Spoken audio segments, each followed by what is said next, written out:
Russia Ukraine war से Russia Europe का सबसे अमीर कंट्री बन चुका है। Russian domestic production has come to a complete standstill. Now Russia's economy took a hit from sweeping Western sanctions. Moscow is warning that inflation could hit 23% this year and the economy is expected to sink into recession as well. The economy in Russia is in free fall.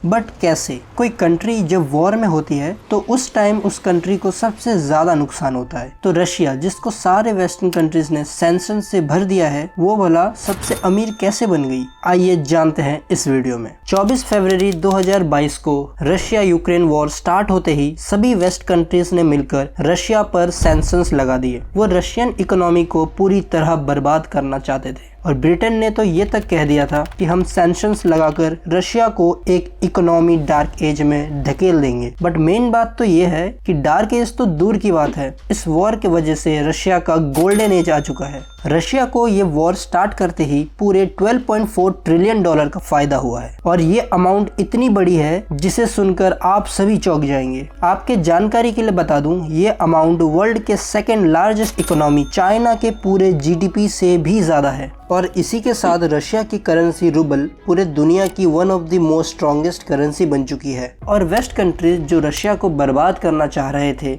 आज उनका हाल बद से बदतर है। पूरे waste में inflation आ चुका है और ब्रिटेन, जर्मनी, इटली में तो जगह जगह प्रोटेस्ट हो रहे हैं और हर तरफ भुखमरी छाई हुई है। तो यहाँ सबसे बड़ा सवाल ये उठता है, एक वॉर जो रशिया को बर्बाद करने के लिए शुरू की गई थी, उससे रशिया ने अपने ही दुश्मनों को कैसे बर्बाद कर दिया? बहुत ही कम लोग जानते हैं कि रशिया ये वॉर लड़ना ही नहीं चाहता था और कभी रशिया और यूक्रेन बहुत अच्छे दोस्त हुआ करते थे। 2013 तक तो ये दोनों एक दूसरे को भाई बुलाते थे, लेकिन ईयू और यूएसए ने सिर्फ और सिर्फ अपने वेस्टर्न इंटरेस्ट के लिए इन दोनों भाइयों को आपस में ही लड़वा दिया। सो वॉर शुरू होते ही यूरोपियन कंट्रीज और यूएसए ने रशिया पर फ्यूल और इकोनॉमिक सैंक्शंस लगा दिया। इन्होंने रशियन इकोनॉमी को कोलैप्स करने के लिए रशिया को स्विफ्ट पेमेंट सिस्टम से भी निकाल दिया। We commit to ensuring that a certain number of Russian banks are removed from SWIFT. मतलब रशिया को डॉलर यूज करने पर पूरी तरह बैन कर दिया। बट वेस्टर्न कंट्रीज ये भूल गए थे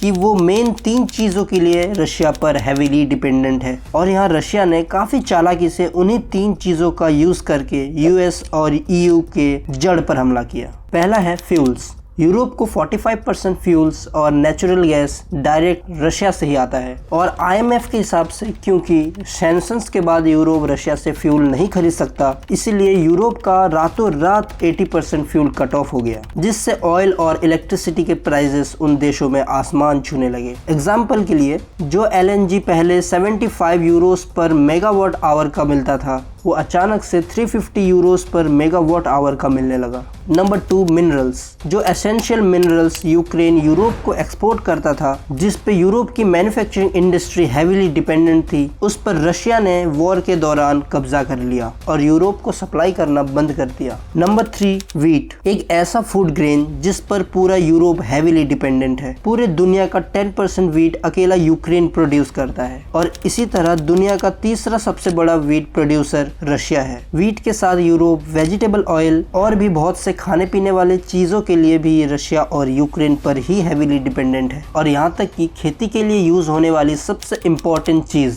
फर्टिलाइजर, वो भी आज यूरोप को नसीब नहीं हो रही क्योंकि रशिया की फर्टिलाइजर बनाने में मोनोपोली है। आज यूरोप की हालत ऐसी हो चुकी है, जहाँ पर इस वॉर से पहले 8 लाख लोग अंडर नरिश्ड थे, वहीं वॉर के बाद सिर्फ एक ही साल में वो आंकड़ा बढ़कर 13 लाख पहुँच चुका है। बट मेन बात तो ये है कि जब रशिया पर सैंक्शंस लगाए गए थे, तब सभी कंपनीज रशिया से बाहर निकलने लग गए थे और जैसे कि हम सभी जानते हैं कि वेस्टर्न कंट्रीज रशिया पर ही डिपेंडेंट थे, इसलिए वेस्टर्न कंट्रीज ने सीक्रेटली रशिया से ऑयल इंपोर्ट करना शुरू कर दिया और रशिया ने इस चीज को एक अवसर बनाया और एक स्मार्ट मूव चलते हुए पुतिन ने अनाउंस कर दिया कि जो भी वेस्टर्न कंट्रीज रशिया से फ्यूल खरीदेगी, अब से उनको फ्यूल परचेस का पेमेंट कंपल्सरीली रशियन करेंसी कन्वर्टी रूबल में ही करना होगा। और पुतिन के इस मूव से डॉलर के जगह रूबल एक झटके में पूरे दुनिया का one of the strongest currency बन गया। और देखा जाए तो रशिया ने मेन 3 स्ट्रेटेजिक पॉइंट पर ध्यान दिया। पहला, फ्यूल सप्लाई को कंट्रोल किया। दूसरा, फूड सप्लाई को कंट्रोल किया। तीसरा, अपने करेंसी की वैल्यू को इंक्रीज करने में ध्यान दिया। और इन मूव्स का डायरेक्ट असर पड़ा रशियन इकोनॉमी पर। और अगर हम नंबर्स की बात करें तो रशिया ने सिर्फ वॉर के दौरान फ्यूल बेचकर 158 बिलियन यूरोस का प्रॉफिट कमाया। और दूसरा सबसे बड़ा सोर्स जिसने रशिया को अमीर होने में हेल्प किया वो है वेपन्स। इस वॉर के दौरान सिर्फ एक ही साल में रशिया ने 5.2 बिलियन डॉलर्स का रेवेन्यू जनरेट किया, सिर्फ अफ्रीकन कंट्रीज को वेपन्स बेचकर। और इसके अलावा जो बाकी फ्रेंडली कंट्रीज को वेपन बेचकर प्रॉफिट हुआ वो अलग है। और इसी के साथ रशिया यूक्रेन वॉर के दौरान रशिया ने यूक्रेन के जिस लैंड को ऑक्यूपाई किया है वहाँ पे major coal mines, natural gas resources और हैवी रेयर मटेरियल्स एक झटके में मिल गए, जिसकी वैल्यू 12.4 ट्रिलियन डॉलर की है। तो सोचिए, जो वॉर रशिया को बर्बाद करने के लिए शुरू की गई थी वो